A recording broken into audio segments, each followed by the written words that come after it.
Hello दोस्तों, आज हम लूसीफर 2 मूवी की स्टोरी को एक्सप्लेन करेंगे। मूवी की शुरुआत यूएस आर्मी की एक टीम के ऑपरेशन से होती है, जहां आर्मी के बिल्डिंग में घुसते ही एक जोरदार धमाका होता है, जिस धमाके में आर्मी के लोग बुरी तरह जख्मी हो जाते हैं। एंड फिर हमें पता चलता है कि दुनिया में दो खूंखार माफिया संगठन सक्रिय हैं, जिनमें से पहली सेंट्रायड नाम से जानी जाती है और दूसरा लूसीफर नेक्सस जो खुरैसी अब्राम नाम से जाना जाता है। एंड फिर हमें एक शहर को दिखाया जाता है जहां हिंदू मुस्लिम हिंसा भड़की हुई थी। चारों तरफ मारकाट और खून खराबा चल रहा था, जिसके डर से कुछ मुस्लिम लोग सुरक्षित स्थानों की तरफ भाग रहे थे। एंड फिर वे एक महल में पहुंच जाते हैं, जहां एक हिंदू महिला उन्हें शरण देती है। उस महिला के साथ एक मुन्ना नाम का लड़का भी था, जो उन्हें मौसी बुलाता था। एंड फिर सभी लोग महल में छिप जाते हैं, जिसके कुछ घंटों बाद वहां गुंडों का एक काफिला पहुंचता है, जो महल के गेट को तोड़कर अंदर घुस जाता है और मारकाट करने लगता है। उन गुंडों का मेन सरदार बलराज पटेल नाम का आदमी था, जो आते ही उस बूढ़ी महिला को गोली मार देता है, क्योंकि उन्होंने गैर समुदाय के लोगों को संरक्षण दिया था। उस महिला के मरते ही वो मुन्ना नाम का लड़का उन्हें गाली देते हुए पैरों से कुचलने लगता है, मतलब कि उसी ने बलराज को सारी इन्फॉर्मेशन दी थी। एंड फिर बलराज और उसके लोग सारे मुस्लिमों को मार देते हैं और मुन्ना एक प्रेग्नेंट महिला का रेप भी कर देता है। लेकिन उनमें से एक 17 साल का जायद नाम का लड़का बच निकलता है। एंड फिर बलराज के लोग पूरे महल में आग लगा देते हैं। अपनों को मरता देख जायद दुख से चिल्लाने लगता है। एंड फिर सीन कुछ सालों बाद केरल में एक सोशल मीडिया इन्फ्लुएंसर गोवर्धन का होता है, जो अपने दोस्त कार्तिक, जो कि आईबी ऑफिसर था, से कहता है कि बजरंगी पता नहीं क्यों केरल में इंटरेस्ट ले रहा है। जिस पर कार्तिक कहता है कि गोवर्धन, तुम्हारे फालतू के कामों के लिए मेरे पास टाइम नहीं है। और हाँ, मैंने तुम्हें स्टीफन के बारे में पता लगाने को कहा था, क्या हुआ? जिस पर गोवर्धन कहता है कि मुझे जैसे ही स्टीफन के बारे में पता चलेगा तो मैं सबसे पहले तुम्हें ही बताऊंगा। एंड फिर हमें एक फादर को दिखाया जाता है, जो केरल राज्य को पानी में डूबने से बचाने वाले डैम के बारे में बात कर रहे होते हैं कि सीएम के डैम के चारों तरफ दीवार बनाने से कुछ नहीं होने वाला है। एंड फिर सीन केरल राज्य में शासन करने वाली पार्टी आईयूएफ का होता है, जिसके वर्तमान सीएम जतिन रामदास थे, जो कि आईयूएफ पार्टी को बनाने वाले नेता पीकेआर के बेटे थे। लेकिन जतिन में अपने पिता के थोड़े भी गुण नहीं थे। वो अपनी एक अलग पहचान बनाना चाहता था, क्योंकि वो नहीं चाहता था कि लोग उसे पीकेआर के नाम से जानें। जतिन के काम करने का तरीका भी बड़ा ही गलत था, जिस कारण पार्टी के अन्य लोग उससे परेशान रहते थे, क्योंकि जतिन अब उनके ऊपर हुक्म चला रहा था। एंड फिर सीन पीकेआर की बेटी प्रियदर्शनी का होता है, जिनके अंदर पीकेआर के सारे गुण थे। वो अपने पिता के आदर्शों पर चलते हुए अपने लोगों का बखूबी साथ देती थी। एंड फिर सीन एक दूसरी पार्टी एएसएम का होता है, जो कि आईयूएफ पार्टी को हर हाल में अगले इलेक्शन में हराना चाहती थी। एंड फिर सीएम जतिन अपनी बहन प्रियदर्शनी से मिलने जाता है, जहां वो प्रियदर्शनी से कहता है कि कल मैं एक बहुत बड़ा अनाउंसमेंट करने वाला हूं, जिसके खिलाफ तुम कोई स्टेटमेंट नहीं दोगी। जिस पर प्रियदर्शनी कहती है कि तुझे जो फैसला लेना है ले, लेकिन अगर वो फैसला पीकेआर राजनीति के सिद्धांतों के खिलाफ होगा तो मैं ज़रूर बोलूँगी। एंड फिर सीन अगले दिन पब्लिक अनाउंसमेंट का होता है, जहां वर्तमान सीएम जतिन रामदास आईयूएफ पार्टी छोड़कर अपनी नई पहचान बनाने के लिए एक नई पार्टी बनाने का ऐलान करता है, जिसमें मेरा साथ बजरंगी बाबा देंगे। एंड फिर बजरंगी बाबा की एंट्री होती है, जो कि कोई और नहीं बल्कि वही खूंखार गुंडा बलराज पटेल था। जतिन का यह अनाउंसमेंट देखकर पूरा केरल राज्य हक्का बक्का रह जाता है। एंड फिर गोवर्धन फादर के पास जाता है और कहता है कि अब स्टीफन को आना ही होगा, नहीं तो जतिन के कंधे पर बंदूक रखकर बजरंगी बाबा देवताओं के शहर केरल को बर्बाद कर देगा। एंड फिर सीन सेनेगल देश का होता है, जहां ड्रग्स की स्मगलिंग करने के लिए ट्रकों में उसे लोड किया जा रहा था। वहीं हमें रॉबर्ट मैकार्थी नाम का व्यक्ति भी दिखाई पड़ता है।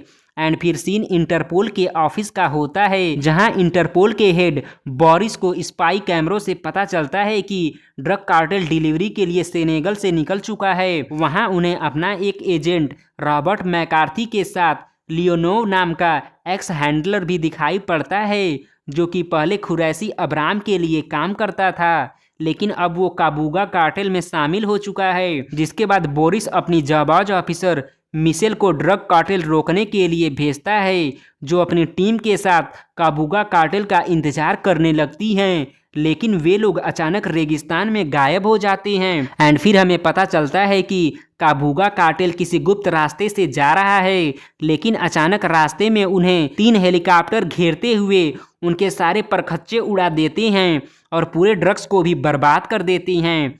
एंड फिर एंट्री होती है स्टीफन की, जो कि खुरैसी अब्राम ग्रुप का लीडर था।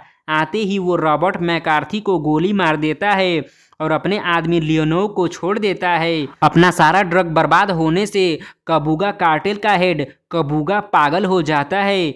चूंकि खुरैसी अब्राम ग्रुप ने काबूगा कार्टेल की डिलीवरी में इंटरपोल एजेंट रॉबर्ट मैकार्थी को मार दिया था, इसलिए खुरैसी अब्राम ग्रुप दुनिया के सारे एजेंसियों के निशाने पर आ गया था। वहीं हमें पता चलता है कि खुरैसी अब्राम ग्रुप ड्रग व्यापार से बहुत नफरत करता था, इसीलिए उसने काबूगा कार्टेल की डिलीवरी को बर्बाद किया था।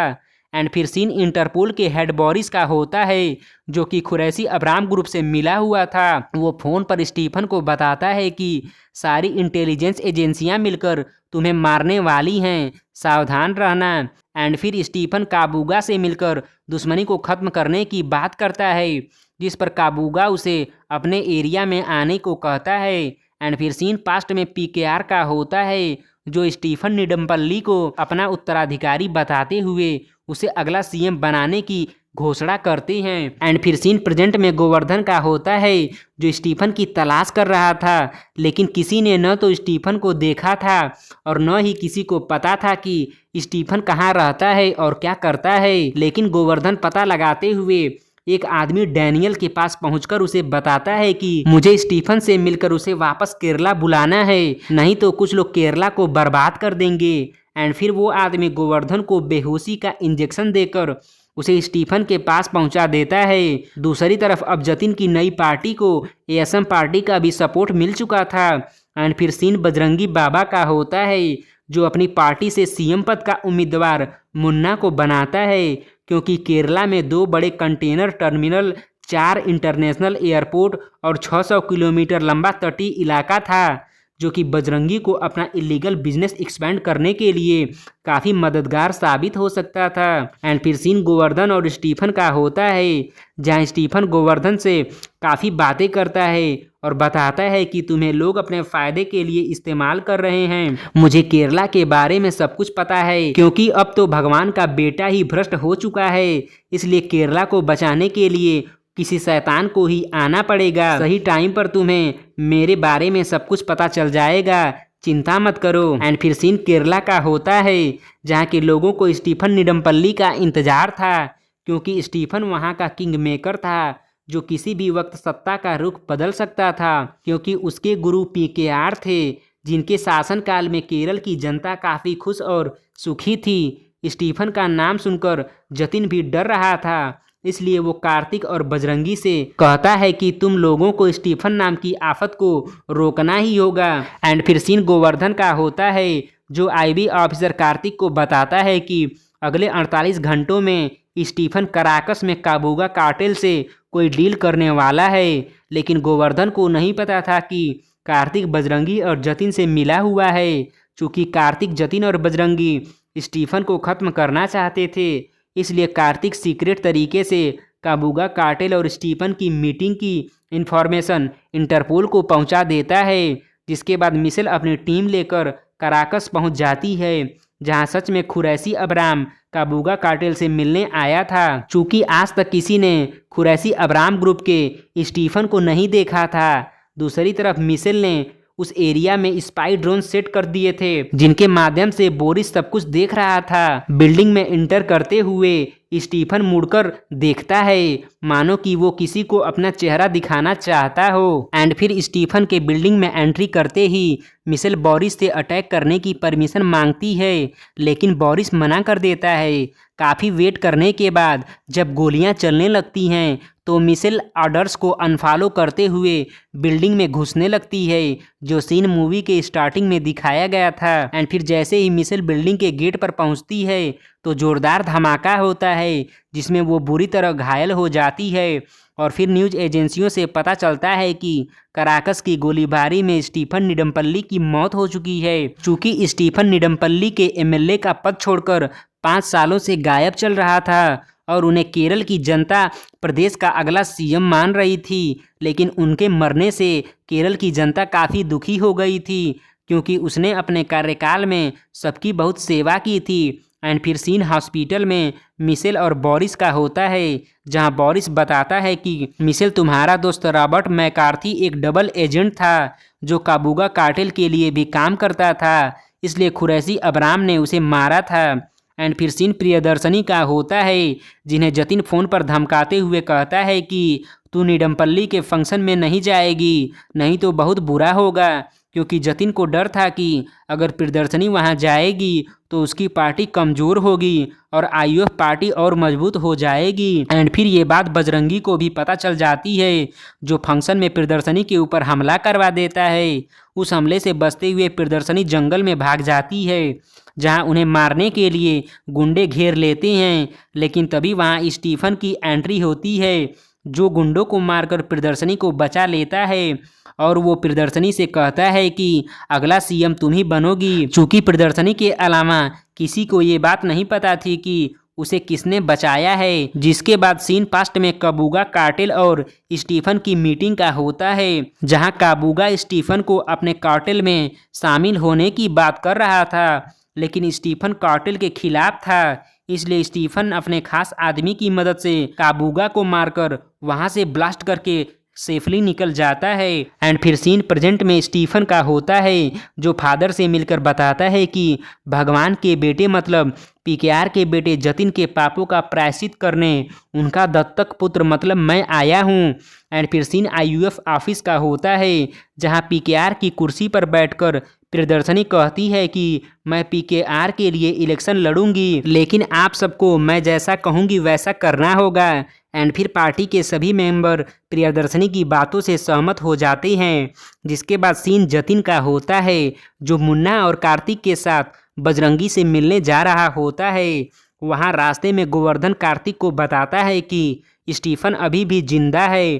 तभी उनके ऊपर स्टीफन की गैंग हमला कर देती है और मुन्ना और जतिन को किडनैप करके उस जगह पर ले जाती है, जहां बजरंगी उर्फ बलराज ने दंगे के समय बहुत सारे मुस्लिमों को मौत के घाट उतारा था। लेकिन कार्तिक गाड़ी के नीचे छिपकर बच जाता है, जो सारी बातें बजरंगी को बता देता है। जिसके बाद स्टीफन मुन्ना और जतिन को बचाने के लिए बजरंगी को आने का इनविटेशन देता है। दूसरी तरफ जायद को फ़ोन पर स्टीफन बताता है कि 23 सालों का तुम्हारा बदला पूरा होने का समय आ गया है। जिसके बाद सीन पास्ट में शिफ्ट होता है, जहां हमें पता चलता है कि जायद वही लड़का है जो बलराज पटेल के हमले में बच गया था, जिसने उसके पूरे परिवार को मार दिया था। 23 साल पहले जब जायद बलराज से बचकर भागा था तो उसे लश्कर के लोगों ने पकड़कर अपने ग्रुप में शामिल कर लिया था और उसे ट्रेनिंग देते हुए हिंदुस्तान के खिलाफ भड़का रहे थे। लेकिन एक दिन जब लश्कर के लोग अफगानिस्तान पाकिस्तान के बॉर्डर से जायद के साथ अन्य बच्चों को ले जा रहे थे, तब स्टीफन ने उनके ऊपर हमला करके सारे बच्चों को उनकी कैद से आज़ाद कर दिया और जायद को पाल पोस कर बड़ा किया। जिसके बाद से जायद ने टारगेट बना लिया कि वो किसी भी बच्चे को आतंकियों के चंगुल में फंसने नहीं देगा, लेकिन वो बलराज को आज तक नहीं भूल पाया था। एंड फिर सीन प्रेजेंट में मुन्ना का होता है, जिसे जायद बलराज के सामने बम से उड़ा देता है, क्योंकि मुन्ना ने ही जायद की प्रेग्नेंट भाभी का रेप किया था। जिसके बाद बजरंगी बौखला जाता है, लेकिन जायद बजरंगी को बेरहमी से मारते हुए अपना बदला पूरा करता है। दूसरी तरफ कार्तिक को भी जायद की गैंग मार देती है। आगे आईयूएफ पार्टी चुनाव जीत जाती है। एंड फिर स्टीफन जतिन को सुधरने का एक मौका देता है और उसे हेलीकॉप्टर से केरला भेज देता है। तभी स्टीफन को बोरिस के फ़ोन से दूसरे माफिया ग्रुप सेंट रॉयट की आका का फ़ोन आता है, जो बोरिस को गन पॉइंट पर रखकर कहता है कि कबूगा मेरा भाई था और रॉबर्ट हमारा आदमी था, जिसे हमने तुम्हारे ग्रुप में शामिल किया था, इसलिए कबूगा के बदले हमें तुम्हारा भाई चाहिए। तभी हेलीकॉप्टर ब्लास्ट हो जाता है और जिस ब्लास्ट में जतिन की मौत हो जाती है। मतलब कि मूवी का अगला पार्ट भी आने वाला है। धन्यवाद।